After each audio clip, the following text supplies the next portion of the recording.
Hi friends, நிறைய பேர் நமக்கு வாட்ஸ்அப்பில் அவங்கவுங்க பண்ண ஒர்க்கு ஃபோட்டோஸ் எடுத்து நமக்கு அனுப்பி ரேட் கேட்குறீங்க. பார்த்த உடனே ரிப்ளை பண்ணணும்னு எக்ஸ்பெக்ட் பண்ணுறீங்க.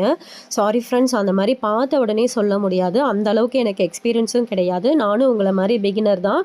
ஒவ்வொரு ப்ளவுஸும் பண்ணும்போது எனக்கு புது புது எக்ஸ்பீரியன்ஸ் கிடைக்கும். நானுமே ஸ்டார்டிங்கில் நிறைய பேருக்கு வந்துட்டு முன்னாடியே ப்ரைஸ் சொல்லிவிட்டு ஒர்க் பண்ணதுக்கப்புறம் ரொம்பவே ஃபீல் பண்ணியிருக்கேன். ஏன்னா என்னடா இவ்வளோ கம்மியாக சொல்லிட்டோம், ஆனால் ஒர்க் டைம் வந்து பார்த்திங்கன்னா அதிகமாக எடுத்திருக்கோம், மெட்டீரியல் காஸ்ட் அதிகமாக இருக்கும். ஸோ அப்போல்லாம் நான் நிறைய டைம் ஃபீல் பண்ணியிருக்கேன். பட் நம்ம முன்னாடியே சொல்லிட்டோம்னா கஸ்டமர் கிட்ட லாஸ்ட்டாக நம்ம சேஞ்ச் பண்ணி சொல்லும்போது ரொம்பவே கஷ்டமாயிடும்.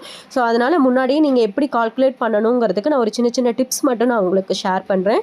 ஃபஸ்ட்டு வந்துட்டு கஸ்டமர் ஒரு டிசைன் கொடுக்குறாங்க அப்படின்னா அதில் டிசைனில் என்னென்ன மெட்டீரியல் யூஸ் பண்ணியிருக்காங்க, நெக்ஸ்ட்டு வந்துட்டு கஸ்டமரோட பாடி சைஸ் பார்த்துக்கோங்க, அது ரொம்ப ரொம்ப முக்கியம். ப்ளஸ் மெட்டீரியல் வந்து எப்படி ஸ்டிச் பண்ணியிருக்காங்கன்னு பாருங்கள். இப்போ ஃபார் எக்ஸாம்பிளுக்கு இப்போ நான் பண்ணுற ப்ளவுஸில் 10க்கு மேலே வெரைட்டிஸ் மெட்டீரியல்ஸ், ஓகேங்களா. கட் பீடு, சம்கி, கிளிப்பு, வீட் பீடு, ரைஸ் பீடுன்னு சொல்லிட்டு நிறைய யூஸ் பண்ணியிருக்கேன். கப் ஷேப் சீக்வன்ஸு, ஐ ஷேப் சீக்வன்ஸுன்னு சொல்லிட்டு லாரியால்ஸ் யூஸ் பண்ணியிருக்கேன், ஜர்தோஸ் யூஸ் பண்ணியிருக்கேன், ரவுண்ட் பீடு, சம்கீஸு, அந்த மாதிரி வெரைட்டிஸ் அவ்வளோ இருக்குது. பட் ஒரு சில ஒர்க்லாம் பாருங்கள் சிம்பிளாக இருக்கும். பீடு, ரவுண்ட் பீடு அப்படியே கண்டினியூஸாக ஸ்ட்ரெயிட்டாக ஸ்டிச் பண்ணியிருப்பாங்க.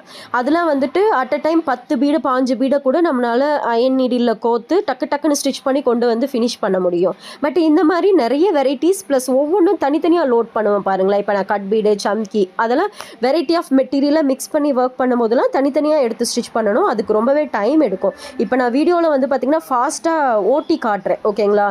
ரொம்ப ஷார்ட்டாக எக்ஸ்பிளைன் பண்ண முடியாததுனால நல்லா ஸ்பீடாக ரன் பண்ணி எடிட் பண்ணி போட்டிருக்கேன். நான் லாஸ்ட்டாக பாருங்கள் நான் எவ்வளோ மெதுவாக ஒர்க் பண்ணுறேன். என்னோட ரியல் டைம் ஸ்பீடு வந்துட்டு லாஸ்ட்டாக ஒரு கிளிப்பை அட்டாச் பண்ணுறேன். அந்த அளவுக்கு தான் நான் ஸ்பீடாக ஒர்க் பண்ணுவேன், சரிங்களா. ஸோ அதனால் நம்ம மெட்டீரியலு ப்ளஸ் அதை எப்படி ஸ்டிச் பண்ணியிருக்காங்கன்னு ரொம்ப கவனமாக பார்த்து அதுக்கப்புறமா ரேட் சொல்லணும். அதே மாதிரி பாடி சைஸ் பார்க்கணும். ஏன்னா 1/2 இன்ச்சு நமக்கு அதிகமானால் கூட அதுக்கான டைமிங் ரொம்பவே அதிகமாக இருக்கும். ஸோ அதையும் பாருங்கள். இப்போ என்னோடய ஃப்ரேமில் பாருங்கள் எவ்வளோ மெட்டீரியல்ஸ் நான் வச்சுருக்கேன். ஒவ்வொன்றையும் எடுத்து மிக்ஸ் பண்ணி ஒர்க் பண்ணுறதுக்கு எவ்வளோ டைம் ஆகும்னு பாருங்கள். ஸோ அதுக்கேற்ற மாதிரி முன்னாடியே பார்த்து இப்போ நான் இந்த ப்ளவுஸ்க்குலாம் வந்து பார்த்திங்கன்னா பேக் நெக் ரொம்ப சிம்பிளாக கேட்டிருக்காங்க. ஸ்லீவ் வந்து நல்லா ஹெவி ஒர்க்கு.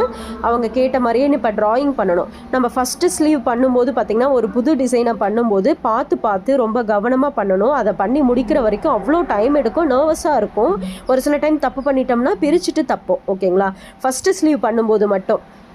செகண்ட் ஸ்லீவ் வந்துட்டு நமக்கு ஆல்ரெடி ஐடியா கிடச்சிரும். ஸோ டக்குன்னு ஃபில் பண்ணிடுவோம். ஸோ இந்த மாதிரி நிறைய இருக்குது. நான் எல்லாமே மேக்ஸிமம் ஃப்ரீ ஹேண்ட் ட்ராயிங் தான் பண்ணுவேன். முன்னாடியே பேப்பர் ரெடி பண்ண மாட்டேன், பேட்டர்ன் ரெடி பண்ண மாட்டேன். அதனால் வந்துட்டு பேட்டர்ன் ரெடி பண்ணிட்டா நம்ம யூஸ் பண்ணுற மெட்டீரியலுக்கு ஏற்ற மாதிரி நம்மளால் எதுவுமே பண்ண முடியாது. அதனால தான். ஸோ அதனால் அப்ராக்சிமேட்டாக சொல்லி ஃபைனலாக ரேட் சொல்லுங்கள், முன்னாடியே சொல்லாதீங்க.